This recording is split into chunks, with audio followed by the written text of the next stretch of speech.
انسان قرآن مجید کی تلاوت کر سکتا ہے، اگر خواتین نماز نہ پڑھ سکیں تو ذکر اذکار کر سکتی ہیں، تسبیحات کر سکتی ہیں، اپنی غلطیوں کی معافی مانگ سکتے ہیں ہم سب، کیونکہ اللہ تعالیٰ بندے کی توبہ سے خوش ہوتے ہیں۔ ایک حدیث میں آتا ہے کہ نبی صلی اللہ علیہ وسلم نے فرمایا، ایک آدمی گناہ کرتا ہے، پھر کہتا ہے کہ اے اللہ میرا گناہ معاف کر دے، تو اللہ تعالیٰ فرماتا ہے کہ میرے بندے نے گناہ کا کام کیا اور اسے علم ہے کہ اس کا کوئی رب بھی ہے جو گناہوں کو معاف فرماتا ہے اور ان پر مواخذہ کرتا ہے، میں نے اپنے بندے کو معاف کر دیا۔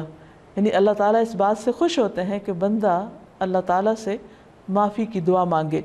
پھر اللہ تعالیٰ بخشش کا وعدہ بھی کرتے ہیں۔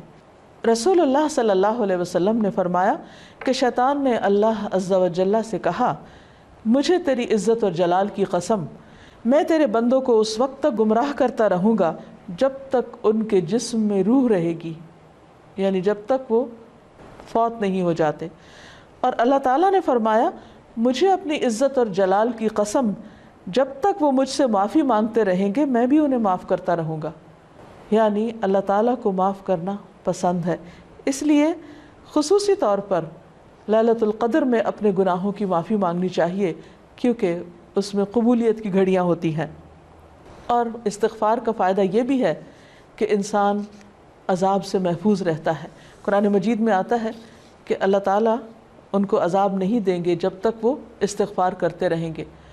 کوئی بھی انسان یا قوم اپنی کوتاہیوں، غفلتوں، گناہوں کی وجہ سے اللہ تعالیٰ کو ناراض کر دیتی ہے، لیکن اللہ تعالیٰ رب الرحیم ہے، غفور الرحیم ہے، وہ اپنے بندوں کو معاف کر دیتے ہیں۔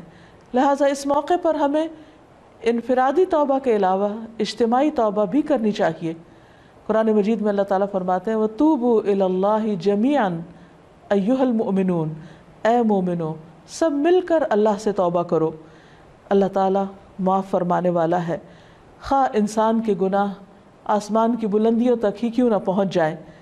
اور آپ صلی اللہ علیہ وسلم نے یہ بھی فرمایا کہ جو آدمی یہ بات پسند کرتا ہے کہ اس کا اعمال نامہ اسے خوش کر دے تو وہ کثرت سے استغفار کیا کرے۔ ایک اور روایت میں آتا ہے، خوشخبری ہے اس کے لیے جو اپنے نامہ اعمال میں بکثرت استغفار پائے۔ اللہ تعالیٰ سے دعا ہے کہ اللہ تعالیٰ ہمیں یہ رات نصیب فرمائے اور ہمارے گناہوں کی بخشش فرما دے اور اپنی رحمتوں کا نزول ہم سب پر کرے۔